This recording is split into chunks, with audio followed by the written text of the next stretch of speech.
Hello everyone, welcome to Sanmarga classes.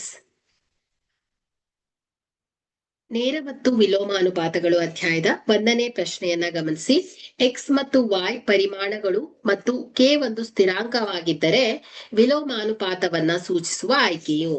So ಆಯ್ಕೆ A x by y is equal to k, ಆಯ್ಕೆ B y is equal to x into k, ಆಯ್ಕೆ C x into y is equal to k, ಆಯ್ಕೆ D y is equal to x plus k. So ಇಲ್ಲಿ ನೇರ ಅನುಪಾತ ಏನ್ ಹೇಳುತ್ತೆ, ಒಂದು ರಾಶಿ ಹೆಚ್ಚಾದಾಗ ಇನ್ನೊಂದು ರಾಶಿಯು ಹೆಚ್ಚಾದ್ರೆ ಅದನ್ನ ನಾವು ನೇರ ಅನುಪಾತ ಅಂತ ಹೇಳ್ತೇವೆ.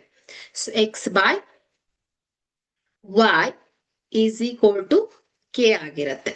ಸೊ ವಿಲೋಮಾನುಪಾತ ಅನ್ನ ಕೇಳ್ತಾ ಇದ್ದಾರೆ. ಸೊ ವಿಲೋಮಾನುಪಾತದಲ್ಲಿ ಒಂದು ರಾಶಿ ಹೆಚ್ಚಾದಾಗ ಇನ್ನೊಂದು ರಾಶಿ ಕಡಿಮೆ ಆದ್ರೆ ಅಥವಾ ಅದ್ರ ಪ್ರತಿಯಾಗಿ ಅದನ್ನ ನಾವು ವಿಲೋಮಾನುಪಾತ ಅಂತ ಹೇಳ್ತೇವೆ. ಸೊ ಇದನ್ನ ನಾವು x into y is equal to k ಅಂತ ಹೇಳ್ತೇವೆ. ಸೊ ಇಲ್ಲಿ ಕೆ ಮತ್ತು ಕೆ ಅನ್ನೋದೇನಾಗುತ್ತೆ ಹೇಳಿ, ಸ್ಥಿರಾಂಕವಾಗಿದ್ರೆ ಎಕ್ಸ್ ಮತ್ತು ವೈ ಏನ್ ಹೇಳಿ ಗುಣಲಬ್ಧ.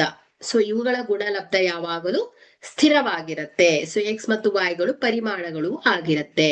ಸೊ ಇಲ್ಲಿ ಇವುಗಳ ವಿಲೋಮಾನುಪಾತವನ್ನ ಯಾವ ರೀತಿ ತೋರಿಸ್ತೇವೆ ಅಂತ ಆಯ್ತು. ಹಾಗಾದ್ರೆ x into y is equal to k ಆಗಿರುತ್ತೆ. ಕೊಟ್ಟಿರುವಂತಹ ಆಯ್ಕೆಯನ್ನ ಗಮನಿಸಿದ್ರೆ ಸಿ ಸರಿಯಾದ ಆಯ್ಕೆ ಆಗತ್ತೆ. Thank you.